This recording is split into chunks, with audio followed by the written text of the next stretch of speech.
On the eve of the zombie outbreak, me and my cat hid inside a well-modified RV. The RV was stocked with supplies I had stored ahead of time. This time, I swear I'm gonna survive till the end. I jolted awake. All I saw was the familiar RV interior. I quickly grabbed my phone. Checked the time. 9 a.m., May 20th, 2025. I can't believe I was reborn. Sent back to 3 hours before the outbreak. On the day of the outbreak in my last life, my half-sister Meng Qingyue teamed up with her fiancé Gu Jincheng, knocked me out with milk laced with sleeping pills, then stole my fully upgraded RV, left me behind to fend for myself. I struggled for 3 years in the apocalypse, but still couldn't escape the zombies. Meanwhile, they lived comfortably in my RV, absolutely thriving. Right now, the RV was parked in the villa's backyard. I got off and headed straight into the house. Just walked into the living room.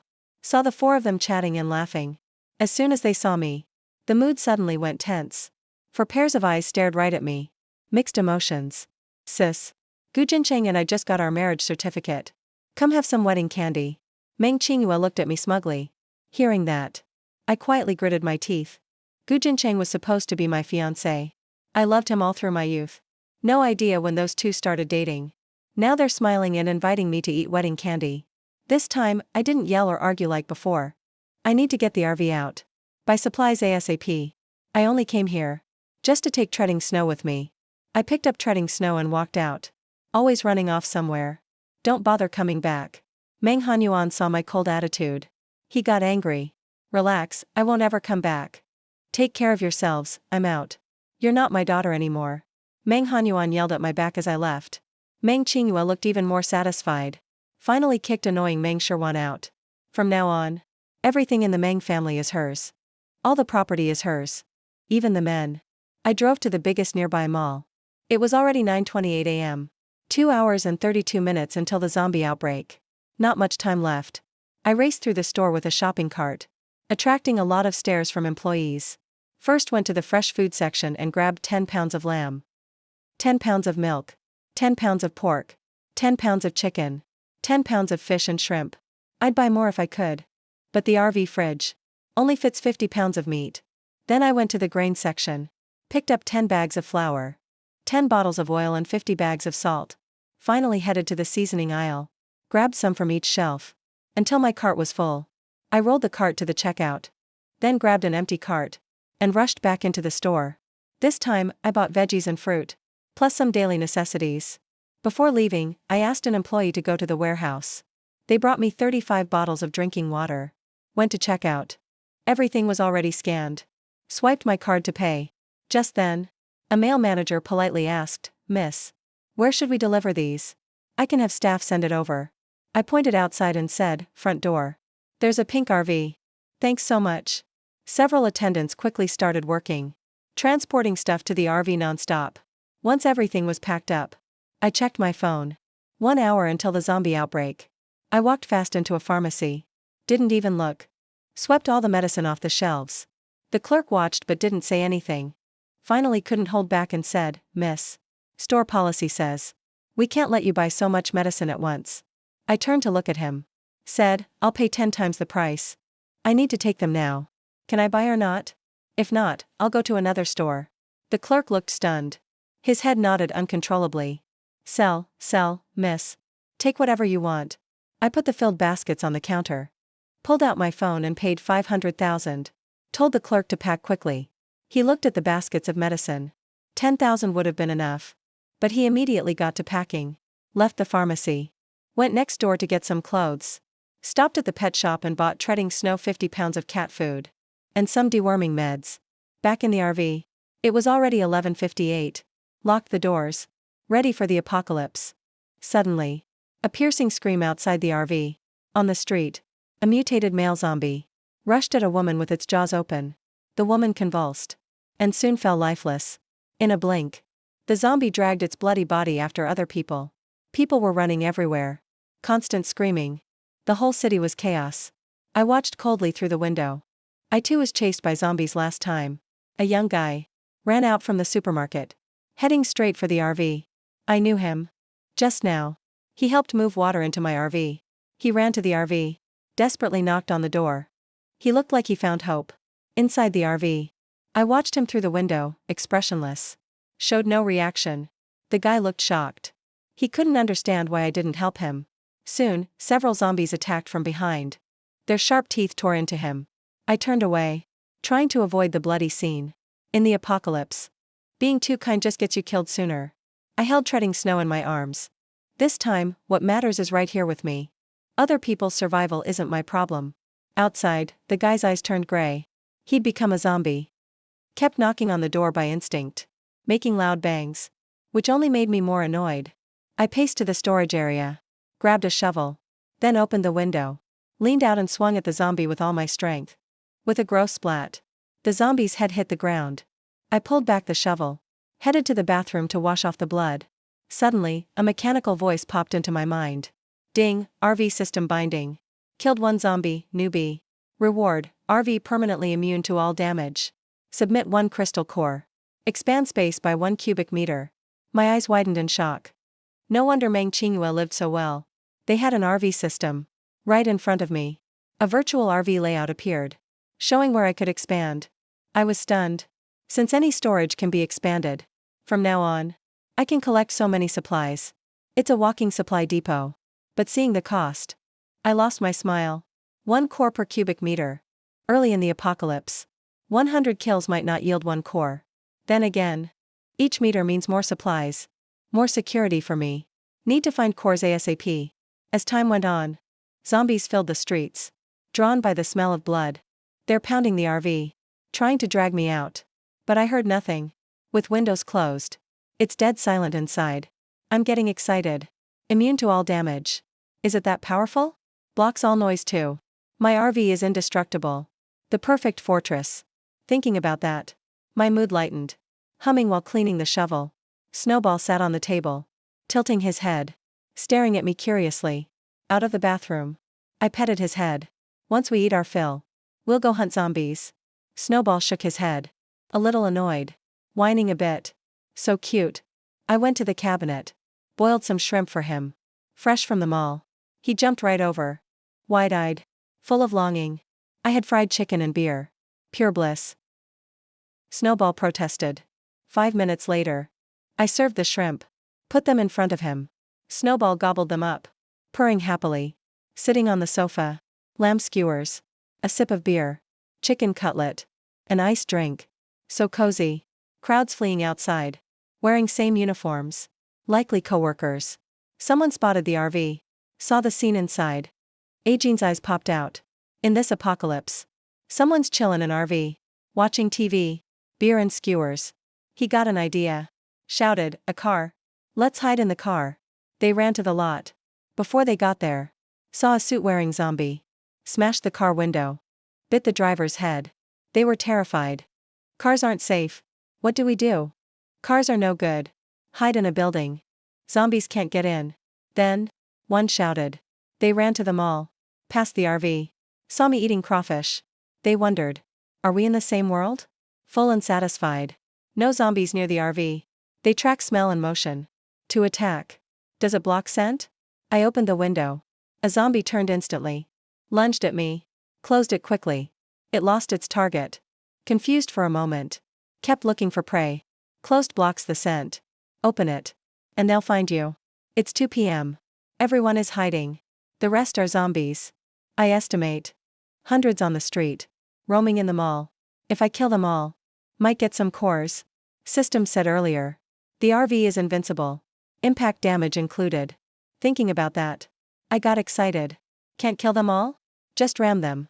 I went to the cab. Started the engine. Floored the gas. And rammed the zombies. Not into the crowds. Circling the edges. Hitting loners. Crushed their heads. And they're dead. Under the wheels. The street is a mess. Hiding people. Saw from windows. They're terrified. Who is this pro? Toying with zombies. This car is insane. Not a single dent. Meanwhile, the mall. Zombies rushed out. No fear. Driving the RV. Ramming wave after wave. 20 minutes later. Bloody tire tracks. And zombie corpses. Nearby zombies. Mostly wiped out. I stopped the car. Grabbed my shovel. Going out for cores. I gripped my shovel tightly. Walking down these blood-soaked streets.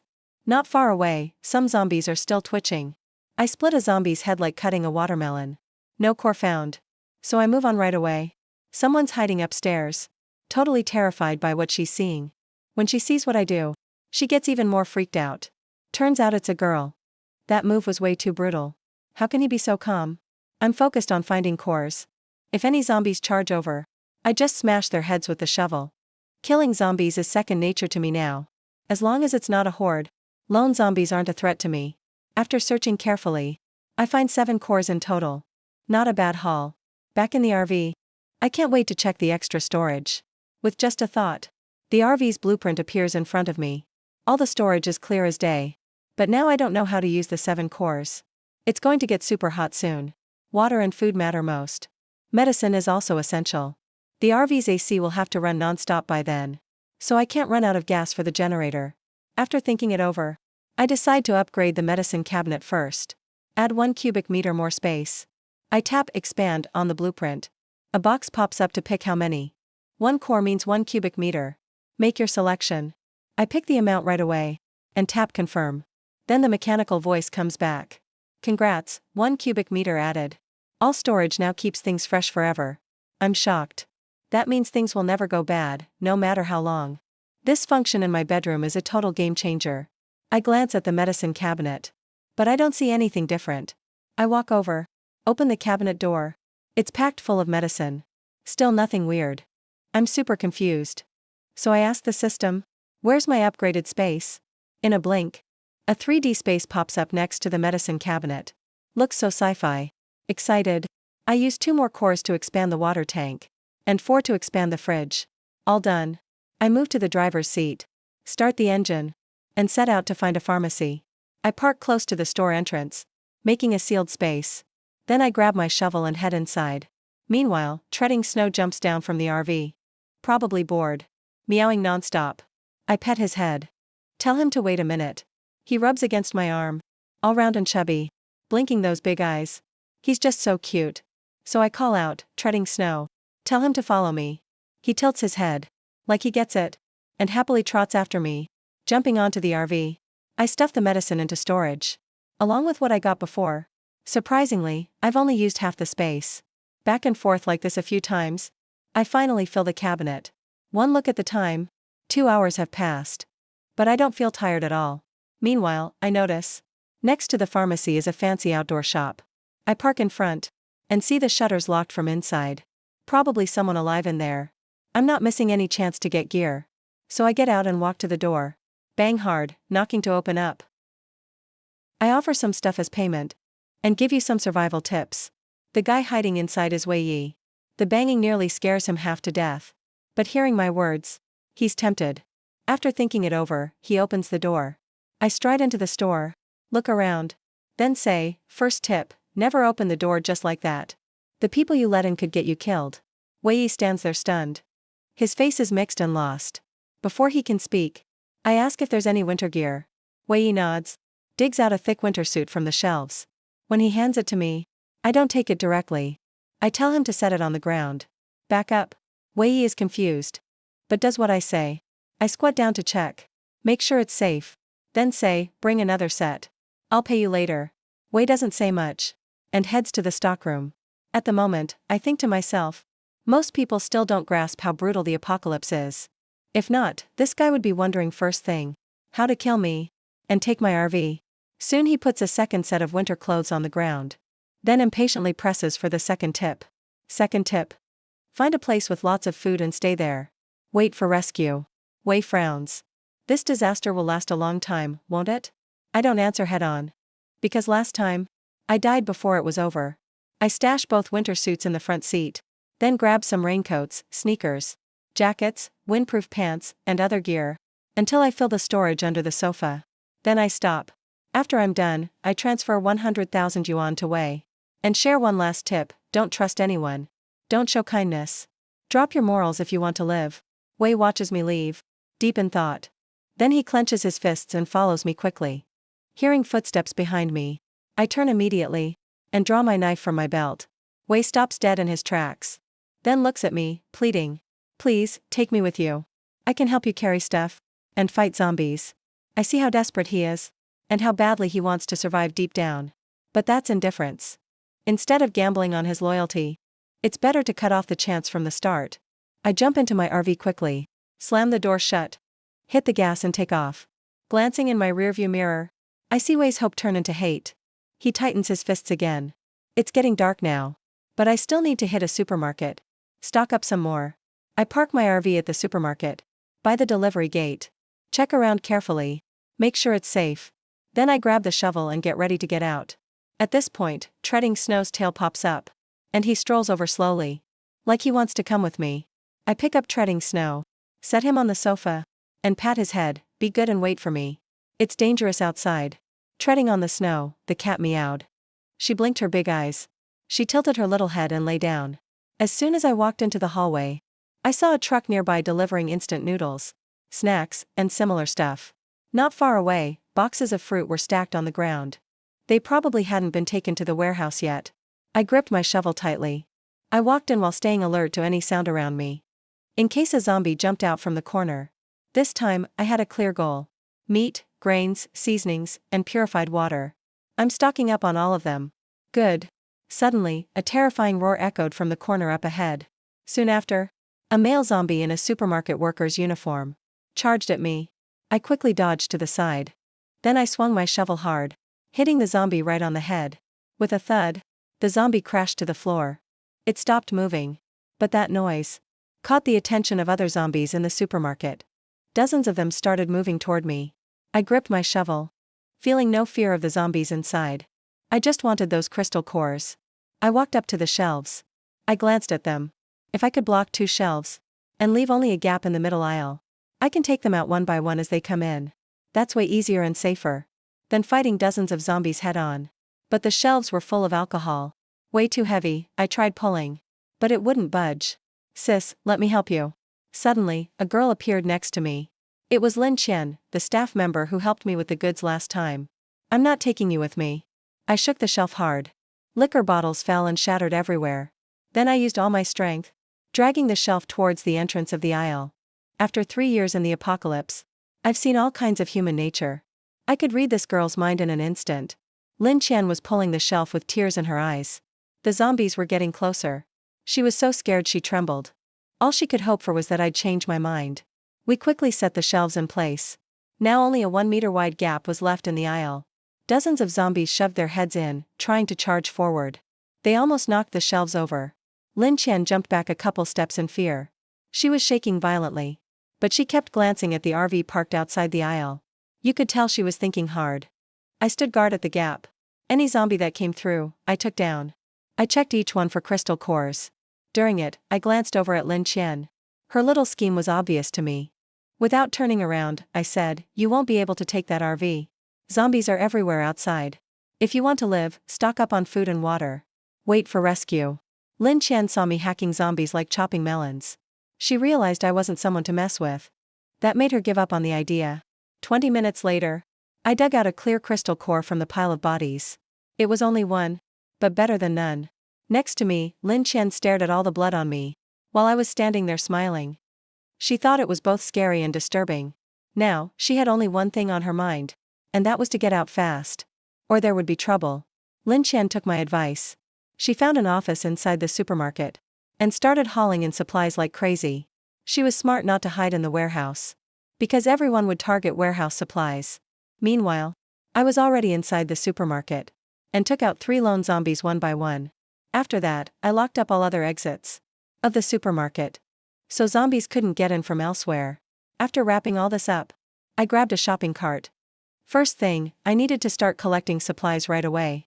I headed to the deli section. Braised food and fried snacks are my favorites. I filled the whole cart up. I pushed the cart back.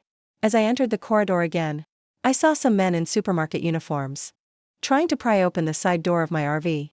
My cat Treading Snow was inside, glaring at them and hissing furiously, baring its teeth through the glass. One guy even bent his wrench trying to break in. But the RV door didn't budge at all. He got mad and frustrated. He banged a few times on the door handle, but didn't even scratch the paint. Another guy totally snapped. He hit the window several times, but not even a mark. They were all stunned. Even if this RV was made of steel, they thought it should at least dent. But nothing happened. Someone said, "I'll go get a cutter." "I don't believe this can't be opened." He turned to leave, but saw me standing in the distance, pushing my cart. I was coldly staring at them. A guy pretended to stay calm and asked, "Are you the owner?" "Little girl, it's dangerous to be out here alone. Take us with you. We'll protect you." Once they realized I was just one girl, they relaxed. "It's just a girl. The RV is ours now." I sneered. I told them coldly, "Back away from my RV. Now. Or accept the consequences." A man in a security uniform pointed at my shopping cart and said, "Did you pay for that stuff? I think you're stealing from the store. You'd better open the door now. Let us check inside." He looked really smug. Like he thought his excuse had me cornered. My eyes flashed with disdain. So stupid and greedy. Next moment, I sliced his throat with the sharp edge of my shovel. There was a spray of blood. He collapsed to the ground with a thud. He actually killed someone. The others backed away in fear. Everyone ignored it. So what if someone was killed? "If you don't leave now, you'll stay here with him." Long Yen and his crew shivered in fear. They turned and ran straight into the supermarket. Watching them flee like that, I sighed to myself. Right now, I've cleared all the zombies from the supermarket. There's plenty of food and water. Nothing's missing. Just wait here for the rescue team to arrive. They'll take everyone to the base. We could have just lived safely. But they brought trouble here on purpose. I opened the back door, moved all the supplies from the cart into the RV. After finishing up, I got in the RV, shut the door, and locked it behind me. Treading Snow jumped into my arms, looking upset. He rubbed his head against me again and again. I patted his head and reassured him, "I'm here. No one can hurt you." Then I pulled out a big drumstick from the bag and put it in his food bowl. As soon as Treading Snow smelled it, he licked his lips and started eating happily. I opened the fridge. First, I moved all the fruits and veggies into storage space. Then I filled it with everything from the cart and used my mind to send more supplies in.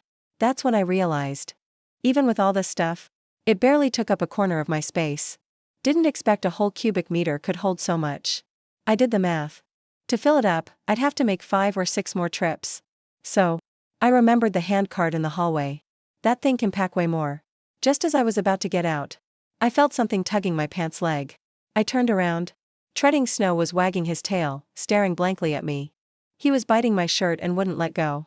I smiled, telling him, "Sis has to get more supplies, so we can survive even better." Treading Snow whined softly. Still didn't let go. So I squatted down and asked, "You wanna come with me?" Treading Snow blinked his eyes, then jumped right into my arms and headed back out to the hallway. I grabbed some plastic bins and loaded them on the hand cart. Then with Treading Snow, I wheeled the cart into the supermarket. The survivors saw me and looked terrified, hiding right away. Guess the news got around about what happened outside. I didn't bother with them. Stocking up supplies is what I care about. So first, I went to the deli section, packed up all kinds of braised food, and grabbed lots of side dishes. Had to get some fried dough sticks, pancakes, sushi, and rice dumplings from the next stand too. I took a little of everything. Treading Snow just sat on the cart and watched me, not running around. He was being so well behaved. As I passed by the dessert section, I stopped in my tracks. Those pretty, fancy cakes were just way too tempting. Take them all, just take them all. I'm not going to short myself this time. After clearing out the desserts, I wheeled the loaded cart back to the RV. By then, right next to the security guard's body, 2 zombies were munching hard on his guts. Must have been drawn by the smell of blood. Hearing some noise, the zombies jerked up and lunged at me with wide open mouths. I grabbed my shovel and quickly split their skulls open. Nice and clean. Back in the RV, I stuffed more food into the fridge. But doing this over and over was getting annoying. Wish I had a space superpower. Could just store everything instantly. Wouldn't be so much trouble. No need to load up and then put it in the fridge. It's just a little wishful thinking. Compared to my last life, I'm already much luckier now. Took no time to fill up the whole deli section. Exactly filled 1 cubic meter. There were lots of desserts. Even after filling 1 cubic meter, I still had some left. I put the extras on the counter for later. Then I pulled up the RV's blueprint and used the crystal core I found to upgrade the second level with another cubic meter of space.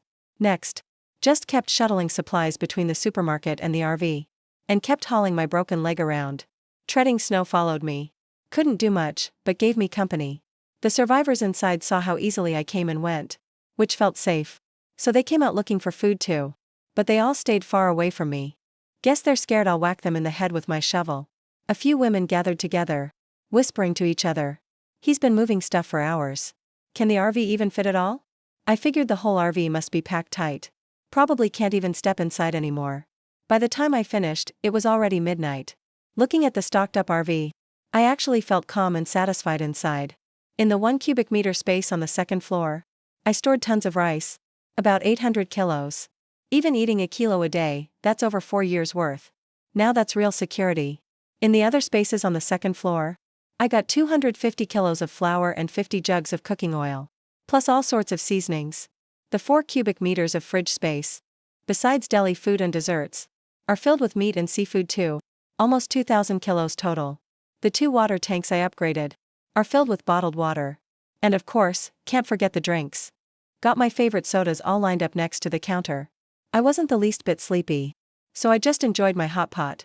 The little pot on the electric stove was bubbling, meat and fish balls rolling in the spicy broth, all looking delicious. Veggies and meat for the hot pot were laid out all around me, plus a 6-inch fruit cake. I took a sip of icy soda, and felt instant satisfaction wash over me. Treading Snow's own dish was filled with fish and shrimp.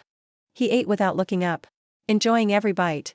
Looking at all this, it almost felt unreal. I still remember the hunger and pain from the apocalypse. But now, I've got enough food for years. And I've got my dearest Treading Snow by my side. A bite of lamb, a sip of plum wine, a bit of cake. I've never felt happiness could be this simple. After eating and drinking, I patted my full stomach, satisfied. Washed dishes, took out the trash, and finished with a nice hot shower. Changed into fuzzy pajamas, climbed into bed, and snuggled under the soft blankets. I lifted a corner of the blanket, and called, "Baby, come to bed." Treading Snow hopped over. He crawled right under the covers like a good boy, and poked out his cute little head. I hugged Treading Snow in the cozy bed. Just me and my cat, drifting off to sleep in no time. By the time I opened my eyes, it was noon. Treading Snow woke me up.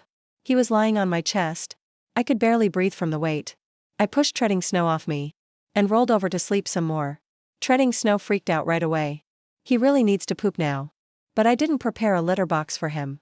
Treading Snow saw I was about to fall asleep. In a panic, he got an idea. He turned his butt right toward my face, and let out a loud, stinky fart. Treading Snow, what did you eat? Why does your fart smell so bad? I grabbed Treading Snow and rushed to the bathroom. I put him on the toilet. After messing up, he didn't even dare resist. He awkwardly stepped onto the toilet and pooped. Meanwhile, I washed up quickly, got ready to go find some breakfast at the supermarket. Just as I walked into the hallway, I realized all the snacks and fruits from yesterday were gone. The other survivors must have split them up. I didn't care and kept going in. What a bunch of ungrateful people. Let's see how I deal with you now. I squatted next to Zhang Chang, glaring coldly at him. You just said you wanted to catch me. Why catch me? Lock me up or beat me to death? I'm sorry, I shouldn't have trapped you outside. I just wanted you to go somewhere else. Please, let me go. I smirked coldly. Now you're scared? Should have thought of that earlier. Then I grabbed a rope, tied up Zhang Chang's hands and feet tightly, took him up the supermarket's west escalator, dragged him to the second floor. His face was full of panic. He didn't know what I'd do to him next. I dragged over a shelf, placed it facing the top of the stairs, then tied Zhang Chang in front of the shelf, so he'd face the stairs. What are you doing? Let me go. Zhang Chang was terrified inside. I ignored him. Instead, I brought over a few more shelf cabinets, blocked the not-so-big stair entrance completely. Then I got a shopping cart, and walked off to the tool room without looking back. When I came back, the shopping cart was filled with tools. Zhang Chang was tied so tight to the shelf, he was almost crying. That helpless look is actually terrifying. I walked up to Zhang Chang, grabbed a small jigsaw from the cart. There were also 2 chainsaws in the cart, for cutting wood and boards. They work great. Seeing this, Zhang Chang started shaking uncontrollably. He kept begging me over and over. I just rolled my eyes, and carried a chainsaw toward the shelf blocking the escalator. Suddenly, there was a huge rumble nearby. The saw blade screeched against metal, super loud. It was enough to drive anyone crazy. Zhang Chang seemed to realize what I was doing. He went totally nuts. That much noise? The zombies upstairs are bound to hear it. Once they smash through the shelves, he'll get eaten by zombies. I cut a hole in the shelves, just big enough for one person. Right after I broke through the last layer, the escalator was full of zombies, all drawn over by the noise. I hurried back. Grabbed a bigger chainsaw. Tied it tightly to the shelf with rope. Fixed it about 5 feet high. Zombies started pouring through the hole. As they passed the chainsaw, their heads got cut right off. Blood sprayed everywhere. It splattered all over Zhang Chang's face. He already guessed I set him up as bait. Zombies, smelling the blood, would keep coming endlessly. One after another, getting killed. Such a simple trap. Made killing zombies way easier. All this was from what I learned in my previous life. Now all I need to do is clean up the dead zombies blocking the hole every so often. Zhang Chang's horrified screams mixed with the buzzing off the chainsaw echoed throughout the supermarket. Other survivors ran over to check it out, trying to see what's going on. They turned pale with shock. Piles of zombie parts stacked at the hole. Blood everywhere. It was a gruesome scene. I walked over to the shelves. Through the arms and legs blocking the hole to the side. Zhang Chang saw me coming. And stopped screaming right away. He wanted to beg me again. But then saw. I dug out a zombie head from the pile. Held it in my arms. Then smashed it hard on the ground. The big round skull split in two instantly. Zhang Chang stared at me in terror. He had no idea why I was doing this. Then I cracked open a dozen more heads in a row. Still couldn't find a core. Right then, inside a claw machine store across from the supermarket on the second floor, 2 guys and 2 girls were peeking through the blinds, watching outside. The girl with the bun whispered, "What happened over there?" The chainsaw and screams together. Make my skin crawl.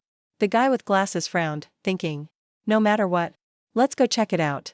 See if we can cover you while you gather supplies. Another girl said excitedly.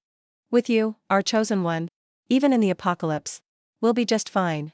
The bun-haired girl called the chosen one is Su Yuning. They were out shopping with their boyfriends. Just hanging out together. Then the zombie outbreak started. When things got bad, they ran into a claw machine store to hide. That's how they escaped. At the same time, Su Yuning found out. She could move in and out of a space nobody else could see. That's when she realized. She'd awakened. A rare spatial ability in the apocalypse. And they're in a well-stocked mall right now. She got ambitious and decided to do something big. The 4 of them quietly went downstairs. Stepped onto the street. It was surprisingly calm all around. Only a couple of zombie bodies lay on the ground. Not a single living one. They didn't spot any. They carefully walked toward the supermarket. Passing a dead body outside the store. Su Yuning's boyfriend Lin Hao suddenly cried out. And stopped. The other 3 got scared too. They looked at him, confused. Lin Hao squatted down. Checked the body's neck closely. And said, this guy isn't a zombie. He was killed by a sharp weapon. The other guy, Xiaoyu, widened his eyes. Did someone kill him? It's only been a few days since the apocalypse. Killing someone still felt terrifying to them. Lin Hao said seriously, no one can find out about our space power. Ever. Su Yuning's ability is just for storage. No attack. If anyone found out, they'd want to own her. Controlling Su Yuning means controlling the space. We absolutely have to keep this secret. The other 3 nodded firmly. They realized how serious it was. The 4 followed the burned corridor inside. And quickly reached the supermarket entrance. When no one was looking, they slipped in. They got pumped seeing all the supplies. But they couldn't act now. They had to wait until everyone was asleep at night. They hid somewhere empty. Ate a bit to fill up. Then, as Lin Hao suggested, they slowly went toward the chainsaw noise. Arrived at the second floor. Su Yuning and Liang Yin turned pale instantly. And hugged each other tightly. The 2 guys didn't look much better. Their lips turned white. Their whole bodies tensed up. Not far away, zombie corpses are piled up like small mountains. Shattered skulls are everywhere. Right next to them, there's a woman in a black raincoat. She's digging around inside a skull. The chainsaw at the entrance is still buzzing. Zombies keep rushing out of the hole. They're getting chopped into 3 pieces. As for the man tied up at the entrance, it's hard to tell if he's alive or dead. He's not moving at all. Su Yuning said hoarsely, I guessed before. Maybe humans were using a chainsaw to fight the zombies. I didn't expect to see this scene. It's just too terrifying and gory. Lin Hao, off to the side, looks totally shocked. A zombie trap. This is actually a trap for zombies. Then, he said seriously, we have to be careful with that woman. She'll for sure be our biggest threat down the road. After working all day, I only found 3 crystal cores. Guess luck wasn't with me. So I decided to find the warehouse first. Get some food for both treading snow and myself. I walked over to Zhang Chang. Used a small knife to cut the ropes off him. And said, that's it for today. Go back and get some rest. We'll continue tomorrow. Zhang Chang collapsed on the ground with a thud. He only had one thought now. Get out of this hellhole ASAP. Meanwhile, Lin Hao's group of 4 peeked around, hiding out in the bedding section on the second floor. When they saw me leave, Lin Hao quietly whispered to the others, "Wait until 2 or 3 in the morning. Jiayu, you go flip the main breaker. Liang Yin and I will help Yuning grab supplies. Turn the power back on in 10 minutes. Then meet back here. No one will notice it was us." On my side, following the signs in the supermarket, I quickly found the warehouse. The warehouse was huge. I looked around. The shelves were stocked with all kinds of daily goods. Deeper inside, there was a cold storage. It was full of all sorts of veggies, fruit, and meat. I grabbed a handcart and got a bit of every fruit and veggie, familiar or not. Took some of everything. Before leaving, I stopped by the freezer in the cold storage and grabbed a bunch of my favorite ice cream. After filling up 2 carts, I happily wheeled them back to the RV. First, I poured some cat food for treading snow. She was starving. She ate like crazy and couldn't care less about me. I pulled out today's 3 crystal cores and used them all to expand the fridge storage. Then, started putting the supplies into the new space. Fruits and veggies each took about a cube meter. Ice cream only took up a small part. Looking at the empty space left over, my OCD started acting up. So I decided to take the trailer and check out the snack street nearby. It was already pretty late. Looking up, I could see stars shining in the night sky. Some shops had lights on, some were dark. A few zombie corpses lay on the road here and there. I pulled the trailer straight to the bubble tea shop. I used to crave this so much in my past life. Casually picked a store, found their warehouse, and moved out all the raw ingredients in there. As long as I have enough supplies, I can make any drink I want later. Then I wandered around the restaurant next door and grabbed a pack of chicken feet and crab boil from the kitchen. That was my midnight snack for tonight. These days, to keep their recipes secret, lots of chain restaurants use prepared meal packs. You just need to heat them up. People always say meal packs aren't healthy. Soon they'll have nothing left to eat, not even meal packs. I took the trailer back to the RV and shoved all the big and small bags of bubble tea supplies into the fridge compartment until it was totally packed. Only then was I truly satisfied. This is my biggest joy right now. I went to the kitchen, pulled out a wok, opened a meal pack and heated it up in the pan. Thinking about it, I decided to have some chilled watermelon tonight too. I cut the melon I brought back this afternoon in half and put it in the fridge to chill. Once the chicken feet and crab started bubbling, I turned off the heat and let it sit for a bit. Then I took a nice hot shower. After getting out of the bathroom, I tossed my dirty clothes in the washer and dried my hair. All done. Time to eat. I pulled out my phone and started a movie. It was a super feel-good foodie flick. First, I had a big spoonful of chilled watermelon. Ice cold, super refreshing. Treading Snow came over, wanting a bite, but I gently pushed her head away. Watermelon is too cold. Cold stuff and meal packs are all artificial. You can't have them. Treading Snow tilted her head, like she thought I was bullying her, just a little kitty. Luckily, she'd already eaten. She curled up in a corner on the couch to sleep. Meal packs might not be healthy, but they taste great. The chicken feet are super tender, and the crab is fresh. It was a quiet night. I ate and watched my movie. By the time I finished eating, did the dishes, and went to bed, it was already past 1 a.m. After brushing my teeth, I crawled into bed, hugged Treading Snow, and fell right asleep. Today was exhausting. Tomorrow, for sure, I'm going to sleep in. Sleep till afternoon. But as soon as it got light out, the RV's alarm suddenly blared, totally waking me up. I grabbed my phone to check. It was barely after 6 a.m. Who the hell is disturbing my sleep this early? It better be serious, or I'm coming after you. The security cameras around the RV won't trigger just from someone passing by. They only go off if someone lingers outside for over 5 minutes, or makes a move against the RV, and I don't notice while I'm asleep. Then it'll sound the alarm.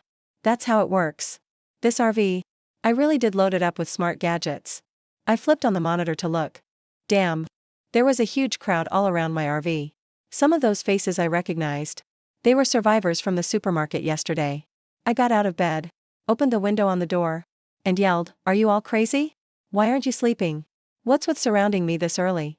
The angry mob looked stunned when I cursed them out. Then they got mad too. "You're a thief. How dare you insult us? Where did you hide all the supermarket stuff? So many supplies. You can't haul them all off alone, right? At least leave us something, yeah? Why are you acting so justified?" I was about to curse again, but realized something was wrong. So I asked coldly, "What's going on?" The guy in front yelled, "Cut the act. All the supermarket supplies were robbed last night. It had to be you. You better cough them up. Or I'm coming for you. All of them are gone. From such a big supermarket. Not to mention you alone. Even with 10 more people. There's no way it was all moved out in one night. No way anyone did this silently. Unless there's someone with spatial powers here. I got dressed. Grabbed my shovel and headed straight for the supermarket. A group of survivors hurried after me. Anger was written all over their faces. It's like if I don't explain, they're ready to go all out against me. The once fully stocked shelves inside the supermarket are now so empty, you can't even find a wrapper. The whole place was wiped clean. Not a thing left. Only someone with spatial powers could pull this off. I did not see this coming. Running into such a rare ability user this early is wild. And it's a spatial ability user. Since the apocalypse hit, zombies have been everywhere. But ability users are super rare. Back at the base last time, out of hundreds of thousands, there were only a few thousand ability users. That's how rare they are. Spatial ability users are the rarest of the rare. They're the best help for moving supplies. I scanned the room. Then looked at Zhang Chong. What about the cameras? Zhang Chong hurried to explain. There was a blackout for a bit last night. We thought it was just because of the fire. Maybe the wiring got unstable. So we didn't care. But this morning, we found everything in the supermarket was gone. We went to check the cameras. Found the surveillance was broken. Nothing after the power went out. Yep, someone tripped the power and stole the supplies. Means they're not a combat type. Spatial ability user. Only when they reach mid or high level can they gain teleport or spatial blades and fight. But if they're just going to steal, then pin it all on him. They're just asking to die. So who accused me of stealing? It was him, Zhang Chong pointed without hesitation. At a young guy in the crowd. Lin Hao thought. As long as he pointed suspicion at this girl who's alone, he and his buddies could slip by. I looked Lin Hao's group up and down. Why do you say I took the supplies? Got proof? I checked everyone's faces. Everyone else looked scared and mad. But those four were only putting on anger. Their eyes gave them away, they were calm. The spatial ability user is definitely one of those four. Lin Hao got really uneasy under my stare. But now's the worst time to mess up. If people find out they stole the supplies, they're all doomed. So now they're set on framing this girl for the theft. Lin Hao insisted. It was you. I saw you carrying stuff out of the supermarket last night when I got up. I almost laughed out loud. What a terrible excuse. I gave them a chance to live. But they're just clueless. Guess I won't hold back then. The survivors nearby were so scared. Their eyes nearly popped out. They'd already started mourning the kid in their heads. Why provoke anyone? Why provoke her? If this lady really wanted the supermarket supplies, why bother stealing? She'd just take them openly. Who could stop her? Especially since she's alone. How could one person empty the place in a night without making any noise? Sure enough, the next second, I moved. Darted straight at the four of them. With a slash, my shovel cut right across Su Yuning's throat. Blood splattered all over Lin Hao. He stared at Su Yuning in terror. She grabbed her bleeding throat. Mouth opening and closing. Huge amounts of blood pouring out. Wasn't I supposed to be the chosen one? How could this kill me so easily? Lin Hao hugged Su Yuning and wailed. Yuning. Yuning. Don't leave me. You won't die, you won't. Everyone in the supermarket saw this. And even though they thought they were ready, it still made their hearts race with fear. Told you not to mess with her. Those idiots wouldn't listen. No one could stop this. Gotta admit, if she wants to kill someone, she just does it. If she can take you out, she won't waste words. With Lin Hao freaking out, Su Yuning took her last breath, unwilling. In an instant, the supplies popped out of thin air again, piling into a small mountain. Just now, Lin Hao had subconsciously tried to shield that girl. And that's what gave him away. Seriously, with a brain like that, you wanna set me up? You're nuts. Back in the RV, I grabbed a frosty Coke. Took a few gulps. Instantly, I felt better. Right now, the supermarket is no longer safe as a shelter. And with all those zombies around, the bodies are bound to cause bacteria and viruses soon. And Lin Hao is a problem, gotta watch out for him. No way he'll let me off easy. After thinking it over, I opened the map on my phone. There's a farmer's market about 10 kilometers away. That could work. Good place to look for seeds, maybe try planting. If it works, I can put them in my expanded space and start a farm. Treading snow, let's go. Time to move out. I fired up the vehicle and slowly drove away from the mall. There weren't too many zombies on the way. Any that blocked me? Just sped up and rammed through. 20 minutes later, following the GPS, I reached the farmer's market. But as soon as I got to the entrance, something felt off. Ahead, on the roadside, cars were jammed in tight, one after another, blocking the whole road. Crap, this is the market. Bet the outbreak hit right at market day. And the moment I realize this, I try to turn and get out of there. But it's already too late. The sound of my engine alerted the zombies. In no time, zombies poured in from all sides, crowding around the RV by the hundreds. At least a few hundred out there. I backed the RV up a bit, ran over a few dozen zombies. But that was as far as I could go. The RV is immune to all damage. But it only has so much power. With that many zombies, there's no way I'm bulldozing my way out. The zombies started pounding on the RV, snarling and baring their teeth, eyes glazed over, looking seriously creepy. My scalp tingled with fear. We're screwed. Totally miscalculated. Treading Snow stared out the window. His fur stuck up and he hissed. I calmed Treading Snow down, holding him in my arms. Well, it is what it is. Might as well eat some ice cream to chill out. Turn on the screen and put on a funny show. Zombies can't get inside the RV anyway. The zombie horde gets restless. That grabs the attention of the survivors inside the market. On the 6th floor of a building, a man's head quietly pokes out. He checks out what's going on. Then he quickly pulls back inside. Du Zitao sits on the ground and whispers. All the zombies are rushing toward the street. No idea what's happening over there. Everyone else in the room looks terrified. They're tiptoeing and staying silent. His mom speaks up. I think I just heard a car driving by. Who would come here at a time like this? His wife replies. Online, people said a rescue team was formed. They're working to save survivors. Maybe the rescue team really is here? Du Fu lights a cigarette. Based on our situation, even if the rescue team comes, they might get stuck. It's tough. Their family runs an agricultural tools shop on the 1st floor. That day, Du Fu was alone guiding customers at the shop. At noon, a customer suddenly froze up while choosing farm tools. His head twisted strangely. He lunged at Du Fu, baring his teeth. Du Fu thought he was having some kind of rabies episode. He was so scared, he just bolted out. He ran straight home. Once he got there, he found out it was a zombie outbreak. Luckily, the whole family survived together. Inside the RV, I glanced outside. Things aren't getting any better. I have to find a way to save myself. If I just wait for the rescue team, who knows how long that'll take. I can't wait that long. There's a lot of food stored in the RV. Enough to last years. But the gas tank isn't expanded. Not much fuel stored. If I don't run the AC in the RV, it'll feel like a steam room in here. But if I run the AC all day, the solar panels on the roof can't keep up. I'd need a gas-powered generator for electricity. But there's barely enough fuel for a few days. My only option now is to break out myself. Good thing I learned a lot last time. I set the AC to the lowest. Checked all the windows and doors are shut tight. Then I grabbed a few buckets of cooking oil and climbed out through the roof window. Zombies, smelling fresh meat, got even wilder. They're getting more agitated.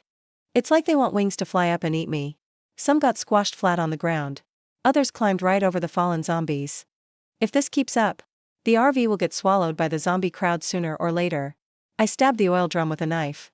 Cooking oil spilled out immediately. I tossed the oil drum, swinging it through the hole. It splattered all over the zombie horde. Then I flicked a lighter and threw it out. Quickly crawled back into the RV. Closed the rooftop hatch. Flames instantly shot up. Helped by the oil, the fire got stronger and stronger. The whole zombie horde was swallowed by the blaze. The creepy screams echoed everywhere. I looked out the window. The entire RV was wrapped in orange-red flames. The body of the RV kept getting hotter. I was freaking out inside.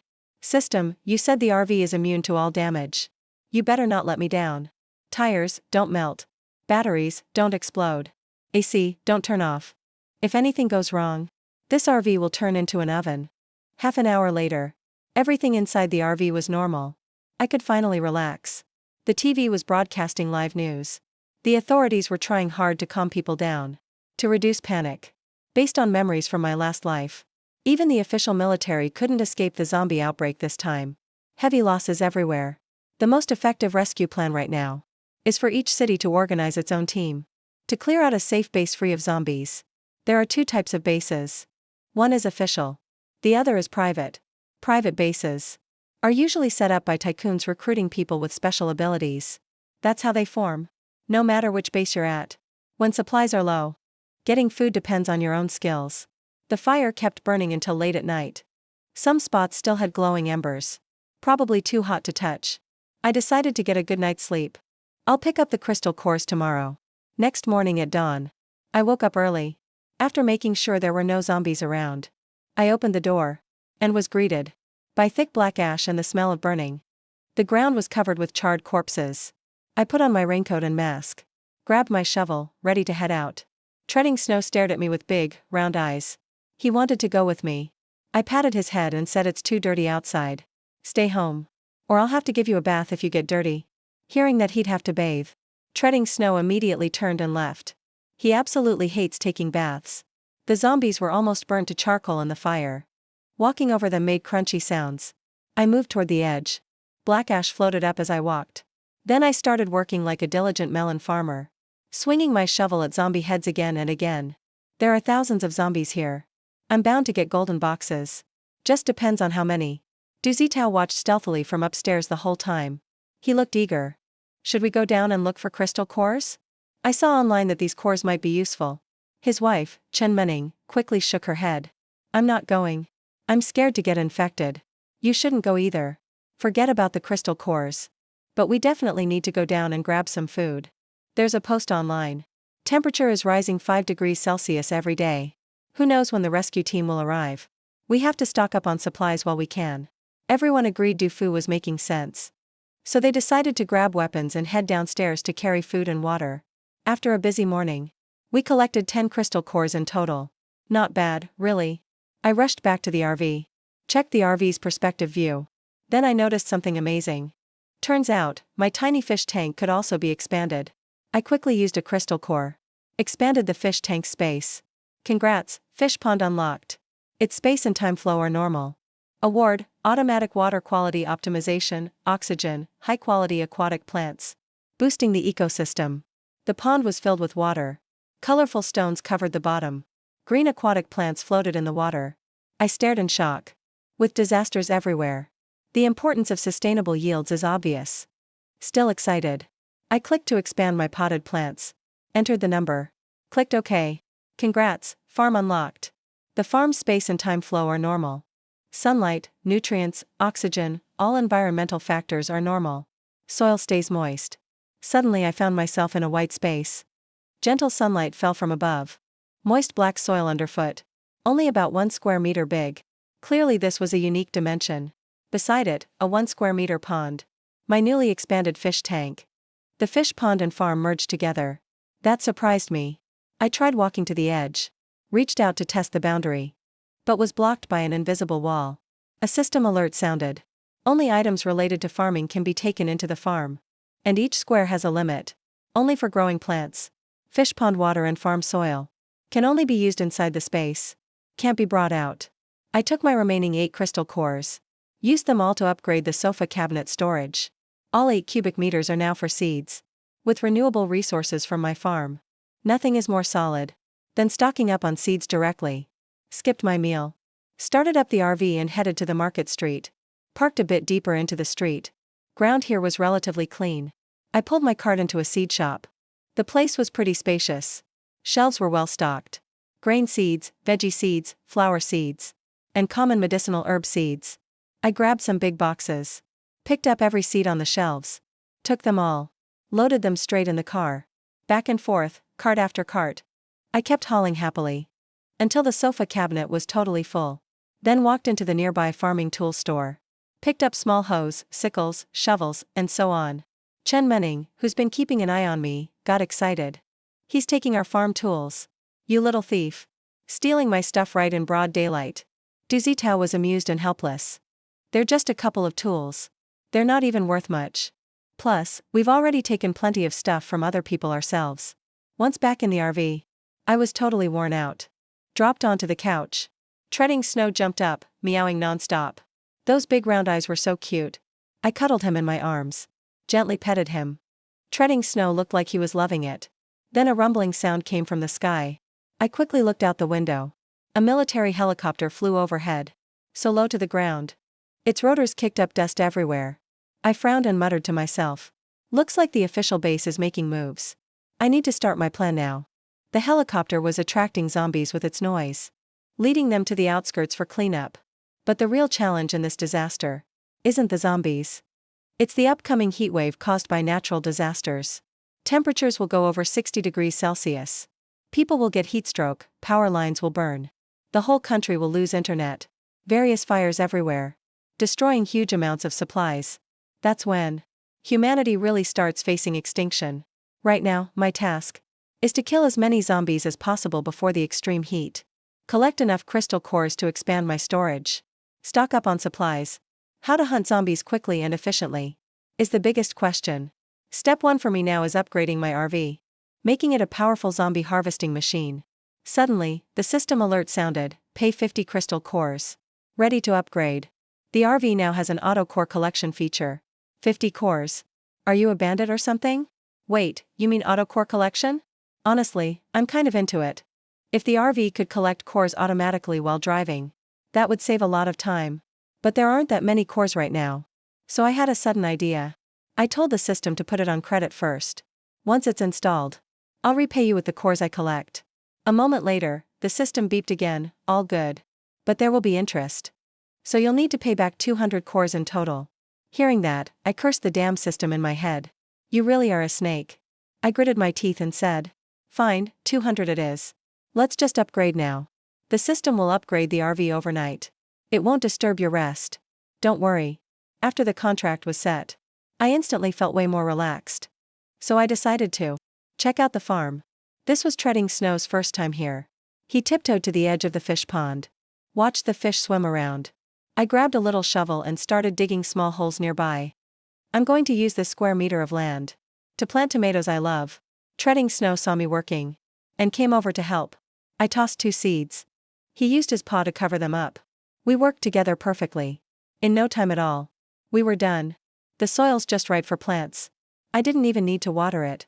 Once that was done, I picked up the dirty little Treading Snow, ready to give him a nice bath outside. But as soon as we got back to the RV, we were both totally clean. Not a spot of dirt on us. Then I realized why. The system said, the soil and water inside can't be taken out. That's why. Actually, that's kind of nice. Saves me from having to shower and change after every job. Once everything was settled, I cuddled Treading Snow and got into bed. And slept great. The next morning, I rushed out to check on the upgrade. At the front bumper, there were 2 new rows of sharp blade rollers. At the same time, the system beeped. The switch is in the driver's seat. The core collection box is under the center console. I went inside to check. And sure enough, next to the ignition button, there was a new red button.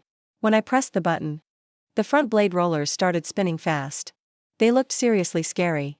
If a zombie got caught in there, it'd be shredded in seconds. I can't wait to try it out. So where are the most zombies right now? Definitely at the official base's zombie slaughter grounds. I just have to wait on the road to the slaughter grounds. And I'll have all the zombies I could want. I started up the RV and slowly drove out of the farmer's market. Didn't get far before zombies started chasing after the RV at the sound. I let out a cold laugh and started up the blade rollers. Zombies got sucked in instantly and came out as a pile of mush. I couldn't hide my excitement. This RV is just insanely awesome. I saw a gas station ahead, pulled in, and filled up both tanks. This station was self-service. Just pay by QR code. At that moment, helicopters kept flying overhead, going by their direction. I could pretty much tell where the slaughter grounds were. After filling up, I quickly drove after them, and soon got onto a national highway. Clearly, this road was specially cleared. No cars anywhere. Tall wire fences on both sides. It wasn't long before a bunch of helicopters showed up, flying low. Zombies were everywhere below. After drawing the zombies here, the helicopters head back into the city to bring out the next batch. When they leave, a military truck with cages would show up.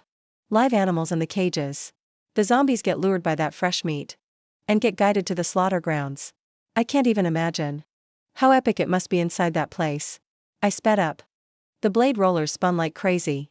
Zombies got shredded into mush one after another. Up in the helicopter, the pilot saw what was happening below and got confused. Looks like a pink RV got into the zombie crowd. And it's even tricked out. Most people run from zombies. Anyone here must be after the cores. Should we report this to HQ? The main pilot thought a second. Nah, the squad probably already saw it. No one's stopping them. Guess no one cares. There are too many zombies anyway. If they want to kill, let them kill. But not many people know what cores are for yet. This person's pretty sharp. Probably has powers. Co-pilot agreed. The base really needs powered folks for construction now. Someone will probably talk to them when they leave. Try to get them to join the base. The helicopter circled over the RV twice. Then flew back toward the city. I drove for 3 hours straight in the RV. And felt totally numb. Still couldn't find the slaughter grounds. So I turned the RV around. And faced the flow of zombies, blade rollers ready. And kept wiping them out. But I was surprised to find. Inside the console's transparent box. There were not just cores. But tons of jewelry. I took the box out. Dumped it onto the table and counted. There were 25 cores. But before I could even get happy, all the cores whooshed. And vanished. Any cores you collect go to pay off the system first. Now 175 left to pay. I could only accept it. If the system hadn't upgraded my RV, it wouldn't be this easy to get cores. So I just let it be. Hung out with treading snow. Ate and drank, watched some TV, then crashed. Next morning, just as the sun was coming up, I went to check the core collection box. And saw it was full of cores. Totally shocked and hyped. I started counting them one by one at the table. I actually got 71 cores. That means, by tomorrow morning, I'll have paid the system back. And after that, everything I get is mine. Instantly, I felt great. Turned the RV around immediately. Heading to the zombie slaughter grounds. Today's even hotter than yesterday. The AC has to run non-stop. Luckily, there's a solar panel on the roof. It helps ease my worries about the gas tank. I'm snacking as I drive. Cruising slowly along the highway. 4 hours later, the zombie slaughter zone slowly comes into view. I climb onto the roof to check things out. At this moment, I feel the shock from this industrial giant. Right there on the flat ground, there are 3 massive, round metal rollers. Each is over 100 meters long. They're thicker than a building. Smooth surfaces, catching the cold glint of sunlight. Where the 3 huge rollers connect, there's an even bigger round power hub. It drives the huge rollers to move slowly. Standing before this behemoth, everything else seems so tiny. Hordes of zombies are drawn toward the central power hub. Wherever the metal rollers pass, the zombies get crushed into mush. Behind the rollers is a conveyor belt. It carries away the shredded zombie meat. If my guess is right, it's probably delivered to some sorting center. No wonder this is an official base. They managed to build such a massive, efficient machine in no time. Private bases can't compare. Back in the RV, I decide to stay here for a few days. Collect more crystal cores. I'll leave when my gas is about to run out. Life got pretty boring after this. I play games, pet the cat and eat when I'm hungry. Sleep when I'm tired. Just let the zombies howl non-stop outside. It's all about chilling out. Then at noon the next day, I paid off the 104 crystal cores I owed the system. And still had 22 left. I quickly expanded a 1-cube fish pond. And a 9-square farm. Getting ready for more sustainable output. By the 3rd day, I've gotten 98 crystal cores. Plus the 12 left from yesterday. Now I can expand 110 cubic meters of space. Just as I'm dreaming about a bright future, the gas gauge starts flashing a warning. I had no idea until I checked. Turned out I was shocked. Gas is almost empty. Didn't expect the zombie harvester to burn so much fuel. I quickly started the car and got onto the highway. Then I navigated to the nearest gas station. I arrived at the gas station. I didn't rush to fill up. First, I expanded both fuel tanks. Each got 30 more cubic meters of space. With this setup, with a full tank, the RV can go hundreds of thousands of miles, no problem. No more worrying about running out of gas. Besides that, the water tank needs to be expanded too.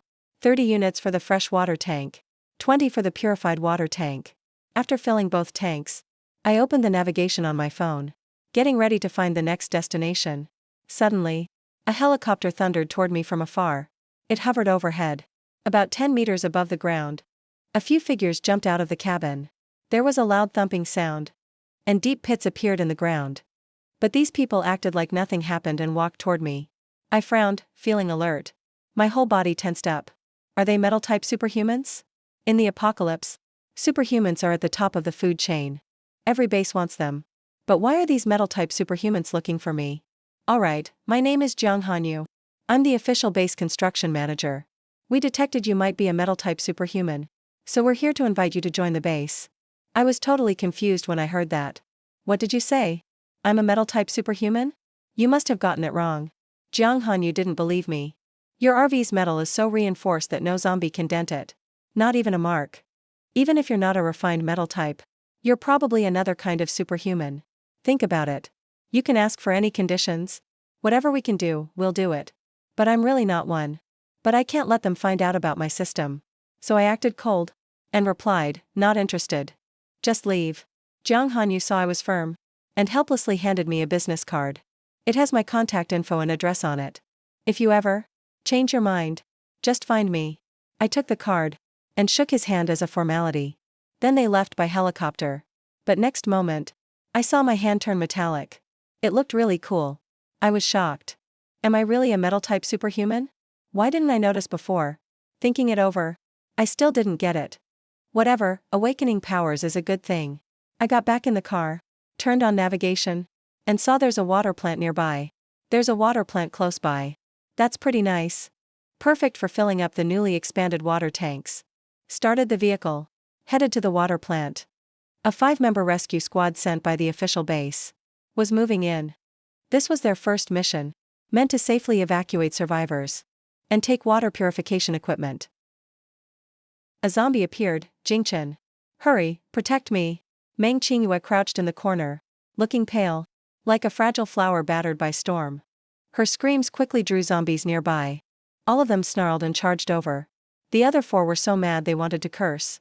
Even though they all had powers, they were just low-level ones. Could handle a dozen zombies, but now hundreds were rushing them all at once. There's no way they could handle it. But they couldn't leave Meng Qingyue behind. He's a rare space-type superhuman. They still needed him to collect equipment. Gu Jincheng looked grim, activated his ability, and fired ice arrows. Knocked out a batch of zombies. But the next batch attacked immediately. Endless waves. Just can't kill them all. Tao Yarong cursed out loud. Stop shouting. Shut up. Want to die early or something? If you want to die, don't drag us with you. We don't want to die yet. Gu Jingchen stayed silent. He was sick of Meng Qingyue, too. It's life and death now. And he's still slowing everyone down. Just plain stupid. Meng Qingyue got mad after being yelled at. Do you know who my dad is? How dare you talk to me like that? You won't have a good time after this. And I'm a rare space-type superhuman.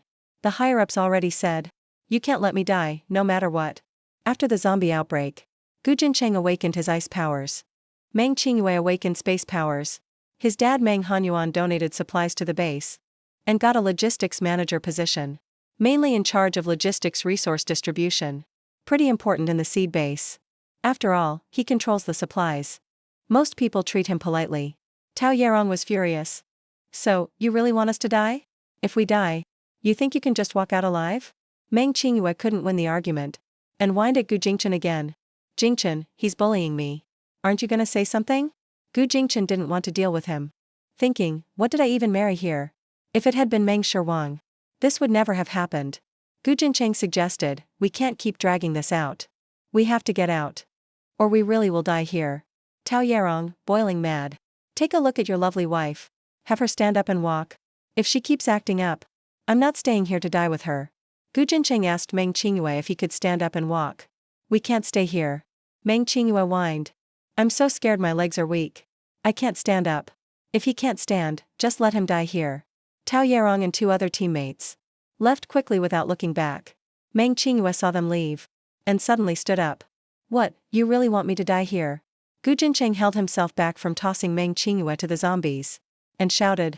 Stop whining. Follow me now. Meng Qingyue saw nobody was helping. His legs weren't weak anymore. He wasn't scared either.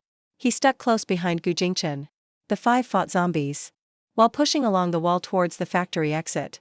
It wasn't looking good. Leisha fired the last lightning bolt. It drained all his energy. Just gotta fight our way out. And Jiawen was just as tense. We didn't get much ammo. It'll run out fast. Then he seemed to think of something. And asked Gu Jingchen. Meng Qinyue's space can hide people, right? If we really can't get out, we could hide in Meng Qinyue's space. And figure something else out. But before Gu Jincheng could speak, Meng Qinyue snorted from the back. You guys just left me to retreat by myself. And now you want to come into my space? Keep dreaming. The 3 of them looked cold and grim. How did we get stuck with such a stubborn teammate? Just my damn luck. Gu Jincheng said in a low voice. Qingyue, we're teammates. They stayed behind to protect you. You can't do this. Meng Qingyue's tone softened. Alright, since Jingchen spoke up, I'll reluctantly let them in. We'll settle the score back at base. We risked our lives to protect you. Nearly got killed out here. And you still want to blame us? Damn it, that's it, I've had enough. Tao Yering pointed her gun at Meng Qingyue. Just then, a loud mechanical rumble caught everyone's attention. They all looked toward the sound. A pink RV slowly pulled up outside the factory. At the front of the RV, a high-speed spinning blade roller was mowing down zombies one by one. Tao Yering quickly pulled out a flashlight and flashed it toward the RV, trying to get the driver's attention. Next to her, Gu Jinchen saw the RV, and his face instantly grew complicated. Meng Qingyue was both surprised and hostile. Meng Sherwan? He actually survived. What's he doing here? Inside the RV, I had already noticed what was going on. I didn't really want to get involved. But seeing all those zombies grouped together, I couldn't help but go harvest them. I drove the RV up to the factory entrance and charged right into the zombie horde. Stopped the RV and waited for the blade roller to grind them up. Once most of the zombies were taken care of, the people who'd been blocked slowly came into view. Gu Jinchen and Meng Qingyue, what a small world. Thinking about what they'd done in my last life, I couldn't help but feel a surge of anger. Meng Qingyue noticed Gu Jinchen's look and punched him. Why are you looking at him like that? Can't move on from him, can you? Gu Jinchen lost all patience. Aren't you done? You almost got us killed. If it weren't for Meng Sherwan, we'd all be dead right now. Can't get over your ex? Now you think she's better than me in every way? Back when you hid your relationship with me from her, you sure weren't saying that. This is getting wild. The three bystanders were totally shocked. They didn't expect this drama. Meng Qingyue pointed at the RV and started cursing. Meng Sherwan, it's the apocalypse. How do you still have the nerve to follow Gu Jinchen around? The two of us are already married. He's my husband now. You better stop obsessing over him. Gu Jinchen just felt humiliated. He went to pull Meng Qingyue away. How long are you going to make a scene? Meng Qingyue was furious. What kind of attitude is that? Are you defending her? I'm just stating facts. Obviously, he heard you were here, so he came looking for you. Everyone knows. Meng Sherwan is obsessed with you. Meanwhile, I got off the RV, shovel in hand, and walked toward Meng Qingyue. But what I didn't expect was, after being reborn, I'd run into these two jerks again. The next second, I swung my fist right into his annoying face. Meng Qingyue went flying 2 meters and crashed hard onto the ground, her eyes full of shock and disbelief. I sneered coldly. A metallic shimmer faded from my right hand. The three bystanders were shocked at the same time. A metal ability user? He's actually a metal ability user. Then they looked quietly pleased. Nice, finally someone can handle that woman. Finally someone can put her in her place. Gu Jinchen glanced at Meng Qingyue, who was already unconscious and swollen up. There was nothing but coldness in his eyes. Then he walked up to me with a loving look. Sherwan, Meng Qingyue and I were just a business marriage. You've always been the one I cared about. If this was before the apocalypse, that fake loving line would have made me happy for days. But now it just makes me sick. I aimed my shovel at Gu Jincheng's head and swung it hard. Bang! Gu Jincheng was instantly stunned. He staggered, barely able to stand. I glared coldly, my eyes full of killing intent at them both. You two scum, today I'm taking you down. Gu Jincheng felt a chill inside. Something's really wrong. He instinctively tried to block with his arm and got a deep cut right away. I swung the shovel again, but Meng Qingyue suddenly lunged over, using her space ability, and vanished with Gu Jincheng. I put away my shovel, feeling a bit regretful. Can't believe they actually escaped such a perfect chance. At the same time, I noticed something strange happening to my body. This feeling was exactly like when I awakened my metal ability. I tried it out, and in the next second, my shovel disappeared from my hand. My eyes lit up. I immediately used my mind to check, and found the shovel had reappeared. Then I tried again, to pull an ice cream cone from my fridge space. The next second, it really appeared in my hand. A space ability? I couldn't believe it. I've actually awakened a space ability, and it's connected to the inside of my RV. Now when grabbing supplies, no need to load up the car over and over. I can just store them all at once. Leja almost couldn't believe his eyes. A space ability? Isn't he a metal ability user? A dual ability user? Even rarer than space ability alone. A dual ability user. No one's seen that in the base yet. Tao Yering shouted in shock. On the other side, after thinking for a bit, I used my mind again, and an ice arrow instantly formed in my palm. Ice ability. He's a triple ability user. The three bystanders were totally blown away. They realized they'd run into a true powerhouse today.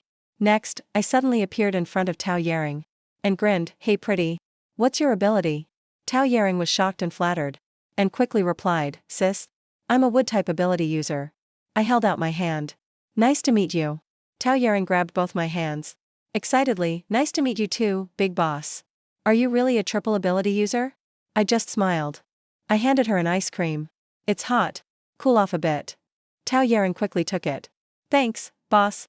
Then I looked at An Jiawen beside us. Offered my hand and smiled, "How about you?" "Hey, handsome." And Jiawen quickly shook hands too.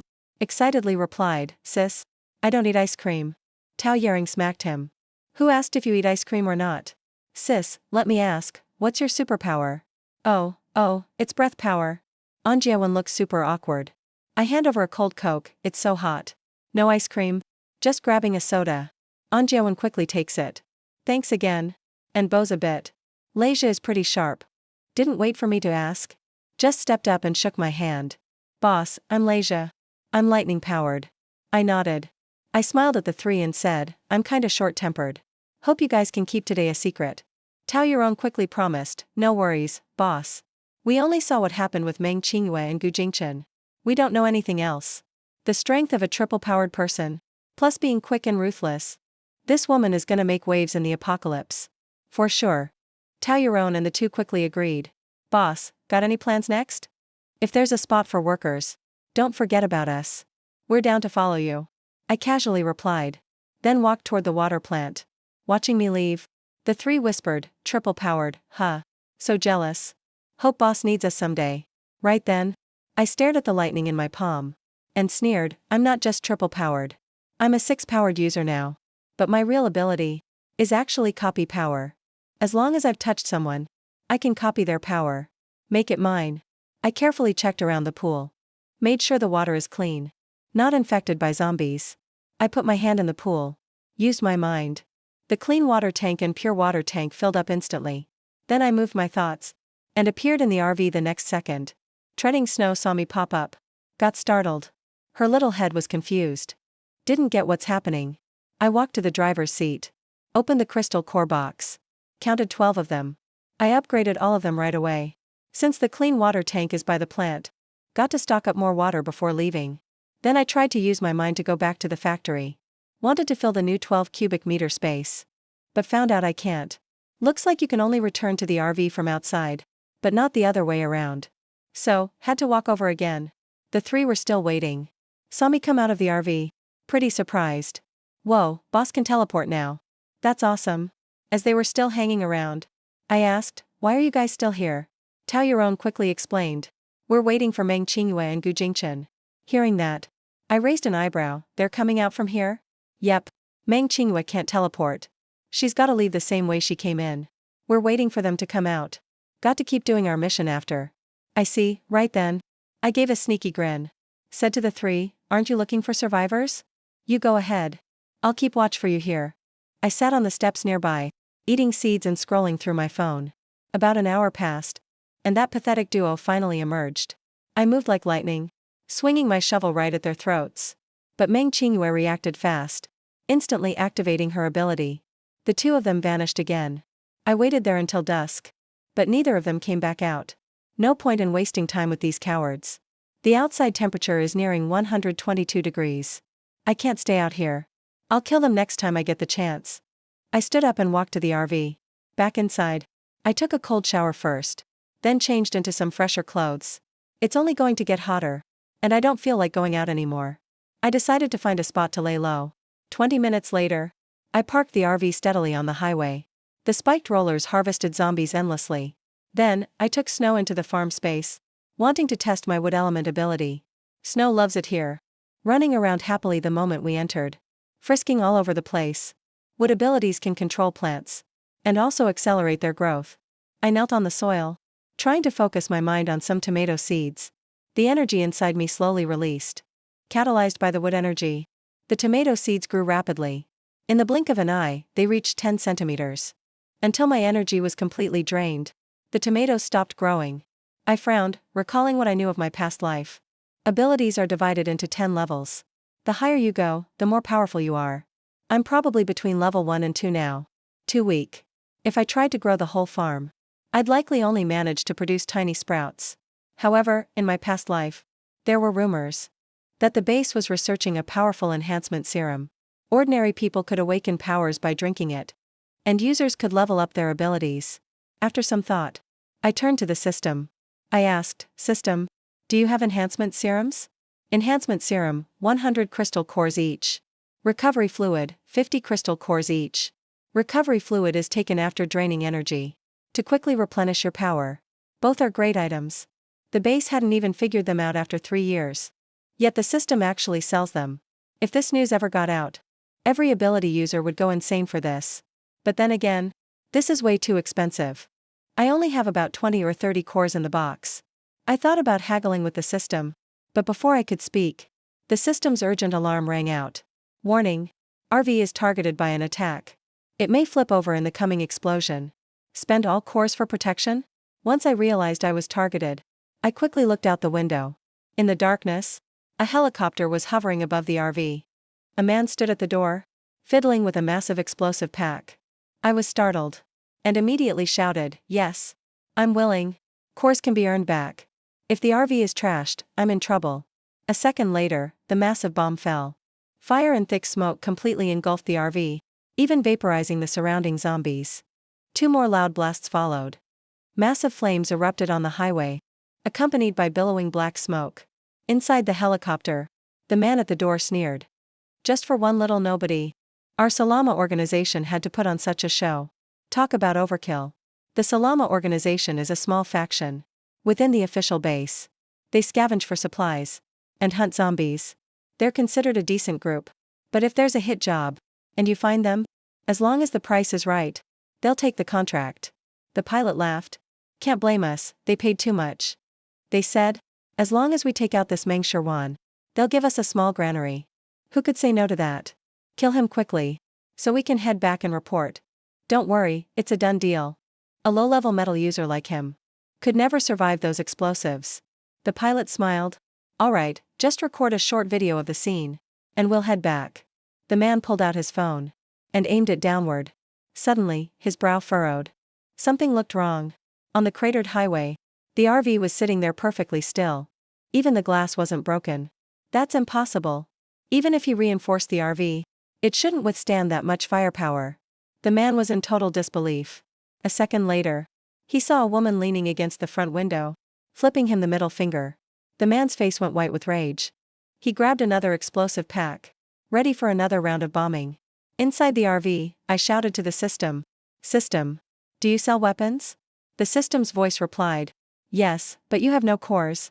Give me something powerful. I'm taking down that helicopter. I'll owe you the cores, and I'll pay you back double." Weapon shop opened. "Please choose, host. Cores will be deducted automatically later." Instantly, a virtual screen appeared, showing all kinds of weapons, like an arms dealer's catalog.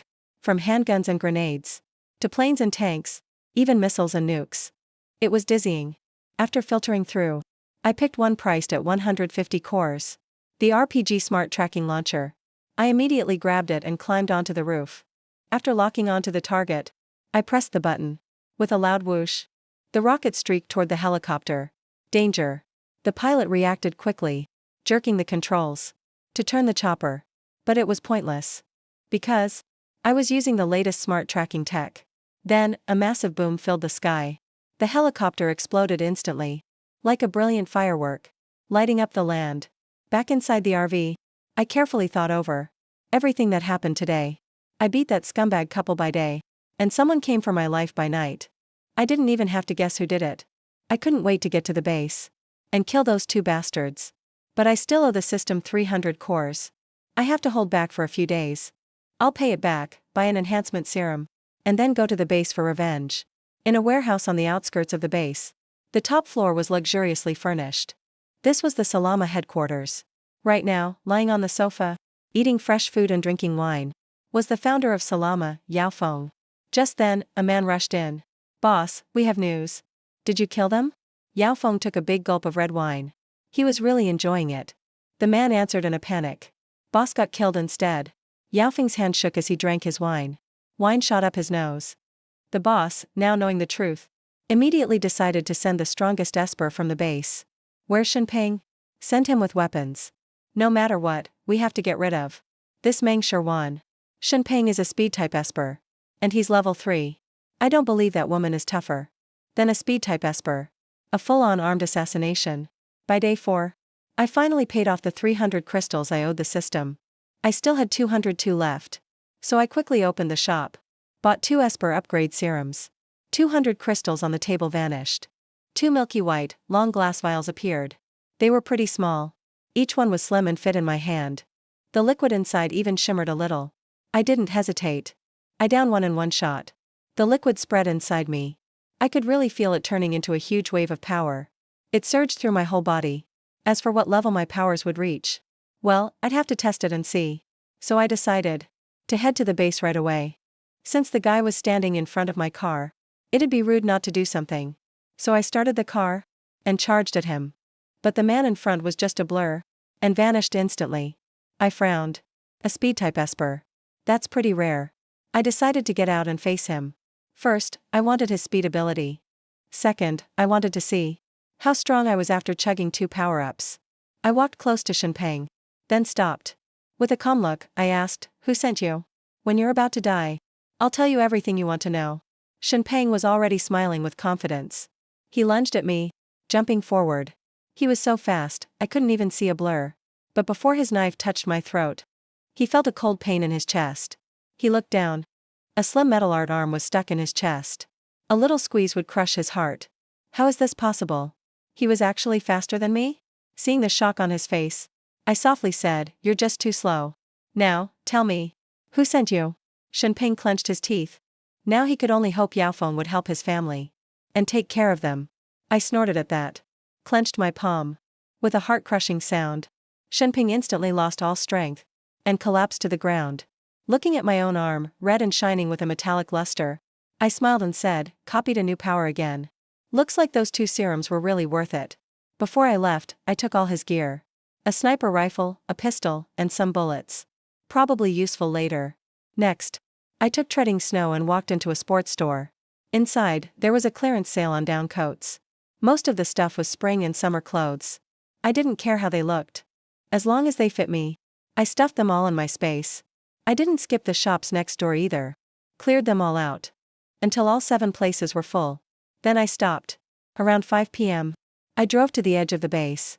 A tall electric fence stood at the border. A long line waited at the entrance checkpoint. If an infected person got in, the whole base would be in trouble. There were 2 lines. One was for folks on foot. They stood under roadside canopies, still sweating buckets from the heat. Some people used mini fans to cool themselves. But in 60-degree heat, it did nothing at all. The other line was for cars. I looked up. All kinds of cars were there. With AC on inside, it was a bit better than standing outside. I lined up at the end of the car queue. My pimped-out pink RV really stood out. Inside, I was sipping on an ice-cold Coke and steering the car, slowly following the line. At the same time, a bald guy stared at everything inside my RV, his eyes full of greed. The man with him whispered, "Bro, that RV is a real prize." "Humph, like I don't know it's good? We'll follow her into the base. She's just a girl. Are you telling me we can't handle her?" They glanced at each other, evil grins on their faces.